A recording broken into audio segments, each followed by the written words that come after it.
you're getting bored of Destiny Rising because you've already done all of the endgame content and you've completed all of the events the moment they come out, for example, Morgan's Prey took about an hour to complete, then what do we do now? What should we do in the game? Is there even any point continuing to play? Well, there's two ways to tackle this subject, and I want to draw some comparisons to the Destiny 2 launch to answer this. When Destiny 2 launched, it was completed within like 4 or 5 hours. You had the campaign, and that was about it. There was not much to do. There was no extra content, and the following content releases were a little bit down the line. So when Destiny 2 came out, the only way to increase your level was to complete the campaign over and over again, and it got very repetitive. Comparing Destiny Rising's launch to Destiny 2, you'll see that there's so much more to do in Destiny Rising than there was in Destiny 2 when that game launched. Now, if we look at Destiny 2 today, however, there's been so many different releases, so many different expansions, a lot of other content and events added over time. And when you compare Destiny 2's launch content to what it has become today, it's expanded massively. The point I'm trying to make here is, if you're getting bored of Destiny Rising, there's nothing wrong with just taking a break and coming back when the content is added. This is Destiny Rising version 1.0, and hopefully the game is successful enough to keep going for a long time, and the content is only going to evolve and get better. And the frustrating points that we all have about the game will hopefully be ironed out as long as the developers keep listening to feedback. This right now is the worst version of Destiny Rising.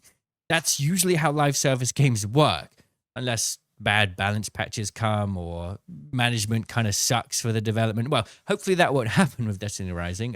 For the most part, live service games have an upward trajectory in terms of quality of life changes and overall content releases. So let's not worry too much. This is Destiny Rising 1.0, and it's only going to get better as time goes on. So the best thing you can do if you've got nothing left to do is probably just take a break and come back when more content is added. But if you really, really like Destiny Rising, then I do have a suggestion for you that, one, will make things more interesting again, and two, may give you the chance to future-proof yourself for future content. All you got to do is just start a new account. Now, that's what I've been doing, and let me just show you how it feels to start a new account. If you played Destiny Rising on launch day, then all of the content was very restricted, right? We had to wait a few days to get access to new level cap, and then a few more days to get access to more content, a few more days for the raid. It was like drip fed for us, and it felt like we just had a little bit of fun every so often, and then we'd have to wait for the next weekly reset, and then a little bit more fun, and it felt like the game was there for us to play, but there was nothing for us to do. Now, if you go on a different account, the experience now is so much different to what you may remember, because all of the content is released now from the get-go. You can just start your account and start grinding anything you want to. You are limited because you need to kind of progress the campaign a little bit, but another account will give you the opportunity to experience the game in new ways. You have all of these events to take part in all at once. You can progress through it. There's even special events that allow you to sort of progress your level quickly. Ascending Lights is a new event that will let you get more XP every single day to basically speed run through the game. This is going to make getting through the campaign really quick, and you'll be in the end game fairly quickly. And these are available just for the next 5 days, so keep that in mind. But what you can do with this new account is really going to be quite interesting. We all know there's a lot of resources that are capped based on the expanse rotations, calamity ops rotations, something like incandescence clusters or artifactual essences. These things are hard to come by. But it's not that we're necessarily capped by pinnacle energy. We're also capped by the amount of events and content that is released. So by making a new account, we can get all of this stuff on another account, and then we can actually try and experiment with other characters. Have you ever wondered what it would be like to fully build out Zone Wei, but you don't have the resources for it? Or maybe Ikora is secretly underrated?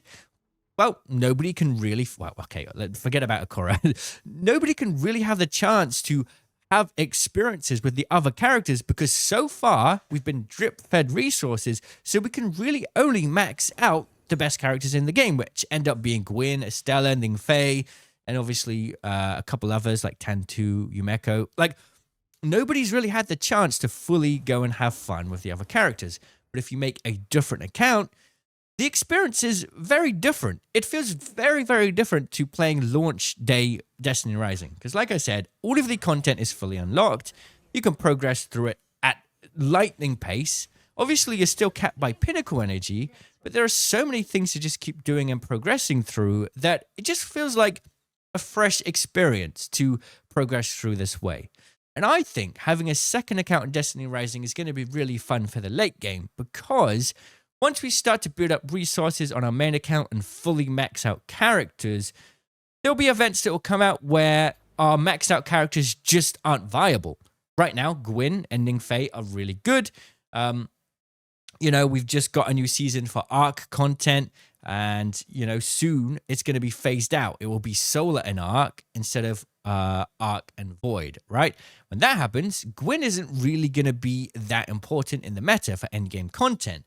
Calamity Ops, the Expanse even, she's not really going to be there as much or viable as much. So if you build out someone like Gwyn now, yes, you can have fun in all the content and find it very easy, but you might not be able to do the same thing in a month from now when the element types change and the Shinkas change. So by having another account and just basically completely going down a different route, building different characters and just having fun with it, you might end up really sort of future-proofing yourself when it comes to having all sorts of opportunities for endgame content.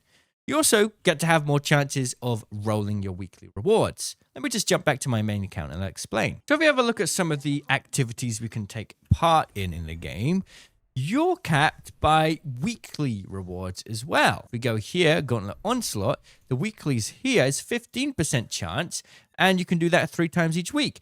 15% chance isn't great, and you only get 3 attempts each week. If you do that across multiple accounts, you might end up having a situation where one account just gets luckier and you get all of the rolls for what you want, right? You might get a bunch of this auto crossbow on another account and you might not have got it on your main because you got unlucky. So having another account is a really good way to just sort of have another chance because a lot of this game is based on luck and chance. And that brings me even to the draws as well. Everyone has a limited number of free draws, and if you don't want to spend too much, then that can really impact the characters that you end up having the chance to build, right? But if you do a new account, it's like a completely new role. And for me, that really opens up just different opportunities to have more fun with the game. And I'm only suggesting this for those that feel like they enjoy Destiny Rising, but have hit a bit of a wall and don't know what to do next. Because there is limited content to do right now. And I think that this is one of the reasons is they're still just sort of drip feeding content out to us. And maybe this will be a solution to you for you to feel like you're having fun with the game again until more content is added and hopefully quality of life changes are added so that we can actually enjoy the game for a bit longer each week. Just some thoughts to share. Let me know what you think and I'll see you all in the comments. Cheerio.